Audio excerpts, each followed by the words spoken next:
daawadayaal ku soo dhawaada barnaamijkeennii kabtanka isboortiska oo xad dhaaf aad kala socon doontaan barta aan ku leenahay Facebook. barnaamijkana waxaa idiin qaada dhigaya anigoo Cabduqaadir Boosa, dhanka farsamaduna waa DJ Borre. ka bogasho wacan kabtanka isboortiska waa kulanka dhalinta maanta. ha iskarin dhiigo kurbayuusan kugu ridin kelmadaheena qosolka kuleel qaasa ha u arag. qabiirada kubadda cagta ayaa dhaliil weyn u hubiyay macalinka cusub ee reer Puntland Saciid Deni qaabka uu ku soo xushay line-upkiisa garoonka. macalinkan ku shaqeeya afkaarta Aranjan ayaa line-upka xidigiisa u soo xushay qaabka wuxuu iga caawiyay kursiga, taasoo ku cusub masraxa guud ee kubadda cagta. Deni ayaa sidoo kale nambarada ugu muhiimsan kooxda sida 10aad, 7aad iyo 9aad kala siiyay xidigaha reer Garowe Gaalkacyo, kuwaas oo naadiga u ekeysiyay nidaamka reer boqor ee xulka Sacuudi Carabiya. sidoo kale FIFA ayaa ganax qoorta u gelisay 4 xidig oo hore ugu soo ciyaaray kooxda Daraawiishta, kuwaas oo qamaar ku sii sharatamay bal inay heli doonaan nambarka 7aad ee kooxda Puntland, walow wiil reer Gaalkacyo oo ku naaloonaya garabkaas. daaficii hore reer Gaarisa Duqbilow ayaa weydiistay ilaamaha ammaanka Mareykanka bal in kulamada uu wajahayo xirta shiiqa ay xaadir noqdaan baleyska dalkaasi, taasoo ka dhigan in xidigan uusan diyaar u ahayn kulamada iskululeysiga. 40 jirkan ay macquulka tahay in kulan kasta uu nabaro eedda cusub ayaa sidoo kale gigida safari ku tilmaamay garoon qoyan oo aan si fiican ugu diyaar garoobin kulamada horyaalka. kabtanka xirta Cabdixakiin kaasoo kubaddu 1 mitir xitaa u jirta aan qaban karin ayaa haddana badi guuleystay shaxdii uu kaga hortagay Maama Malyuun, haddana guul ka haysta wareegga koowaad ee kulankii Duqbilow. Kablo Faarax walaalkiis ayaase weli qaba shaki ah in Cabdiraxmaan Cabdishakuur uu fikrad weyn ku lahaa xoog weynihii 2 mitir ahaa ee nagu qasbay in eedda nadiif aan xushmayna maanta. xidigaha ugu saameynta badan kooxda baarlamaanka ayaa wada kacdoon lagu ceerinaya kabtanka xukuumadda Xasan Cali Kheyre. kooxdan filla Soomaaliya looga yaqaan laacibiinta xanaaqsan ayaa dhexdooda iska haynin bedelka ugu wanaagsan ee kabtankan familkiisu sida ba'an u taageeraan. geesta kalena kabtanka baarlamaanka Mursal kaasoo qaab ciyaareed liitay ku jiray bilihii ugu dambeeyay ayaa u muuqda mid shax fahamsan kooxda lagu naaneyso kuwa xanaaqsan. line-upka macquulka ah ee kooxdan baarlamaanka waa Mahad Salaad, Odowa, Fiqi, Cabdullaahi Maxamed Nuur iyo Cosable oo uu shaki ku jiro safashadiisa maadaama uu ka soo kabanayo dhaawac dhanka dhaqaalaha oo saameeyay 8 February sanadii 2016. kabtan Kheyre ayay u badan tahay in dhankiisa ay ka garab ciyaari doonaan daafacyada lagu naaneyso Silfaha reer Hiiraan Goodax Barre iyo garabka 11aad Khadiija Maxamed Diiri, taasoo 11 gool iyo 7 caawin u sameysay kooxdeeda xukuumadda xilli ciyaareedkan, waana in ka badan inta laga helay xidig kale. baraha bulshada oo lagu jaxjaxay warbixintii wariye Tera. wariyahan sida wanaagsan ugu hadla lahjada Irishka ayaa warbixin u muuqata mid hal dhinaca ka sameeyay line-upkii Damajadiid, laakiin saxafigan ayaa warbixintiisa ku xusay in garabka xukuumadda Goodax Barre uu haysto 2 boos oo midkoodna aan laga dhiibin canshuur heer federaal ah. laakiin 70 jirka reer Maxaas ayaa laga filan karaa inuu dhaho 2 boos waxa ay la mid tahay wax la'aan maadaama hore uu sheegay in wax boos uusan ku lahayn magaalada Muqdisho. wariyahan laga yaabo inuusan garanaynin xitaa degmada ay ku taalo filla Soomaaliya ayaa haddana shacabka u sheegaya in sir badan uu ka hayo magaalada Muqdisho.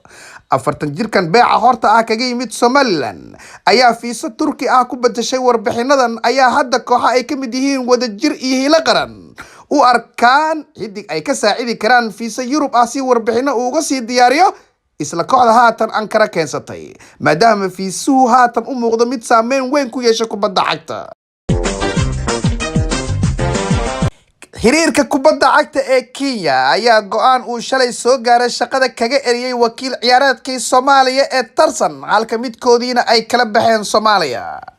Kenya ayaa Soomaaliya u aragta mid suuqa saamileyda caalamka u xaraaj geysatay garoon uu muran kala dhaxeeyo, iyadoo Kenya ay doonayso in la cadeeyo saamiga kuraasta ay xaq u leeyihiin si gunooyinka ay uga helaan dhaqaalaha ka soo xarooda iibka ama shirkadaha xayeysiinta. kabtankii hore ee gobolka Banaadir Tarsan kaasoo hoy la'aan baahsan ku wajihi rabay Nairobi ayaa hadda u muuqda mid ku soo biiri doona tiro laacibiin taageero nabad iyo nolol ah dartood ku jiifa hoteelada ugu qaalisan Muqdisho tan iyo inta la xalinayo saamiga kuraasta ee garoonka ugu weyn qaaradda Afrika.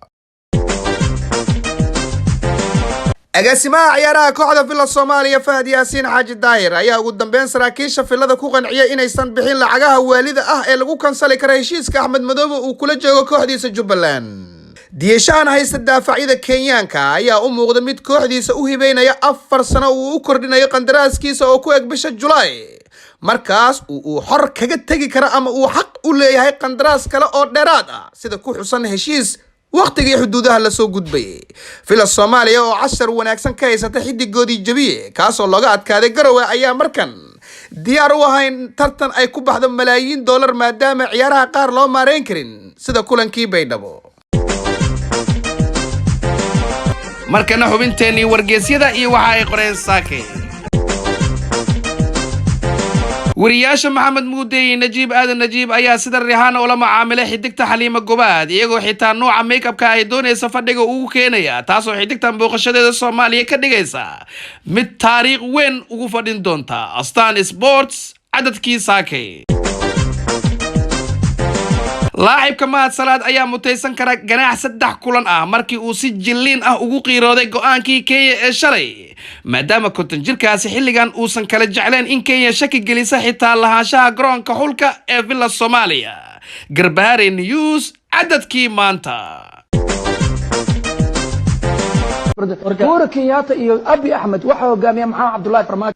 FIFA ayaa Soomaaliya ku amaantay qaabka ay u xanaaneysa xidigaha xaalkoodu bariga dhexe yahay iyadoo Soomaaliya ay number 1 kaga jirto xanaaneynta xidigaas halka Hindiya ay kaalinta ugu hooseysa kaga jirto maareyn la'aanta xidigaha xilli dambe lagu arka xaaladahan oo kale.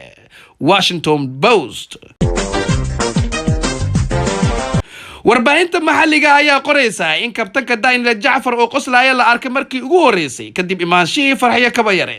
dadka deegaanka ayaa ka codsaday in xidigta lagu naaneysan Neymar ee reer Mareykan sanadkiiba mar imaado si wiilkooda uu sii joogteeyo bandhigiisa qosolka. bogga labaad ee Daniel Sports. intaas ayaynu ku soo gabagabay doonaa barnaamijkeeni kaftanka Sportska. barnaamijkan waxa idin qaada dhigaya aniga Cabduqaadir Boosa, dhanka farsamadan waa DJ Borre. tan inta barnaamijkan waxaan ku kulmi doonaa axadda xigta hadduu eebbe saamaxo. waa Cabduqaadir Boos oo idinkaga tagaya mid kalmida kaalmaha suugaanta oo ku luqeysa Kiyari waa dooqi ayaan Xasan Gabin daawasho wacan.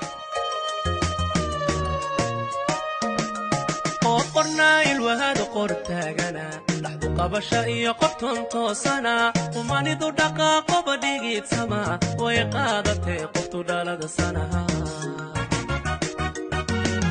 qorna ilwahada qortaagana qabasha iyo qoftan toosana umanidu dhaqaaqo badhigid sama way qaadatay qoftu dhalada sanaha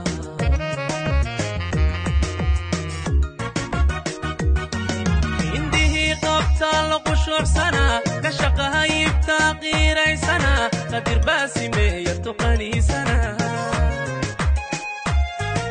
إنده قبطال قشور سنة كشقها يبتغير سنة قدر باسمه يتقني سنة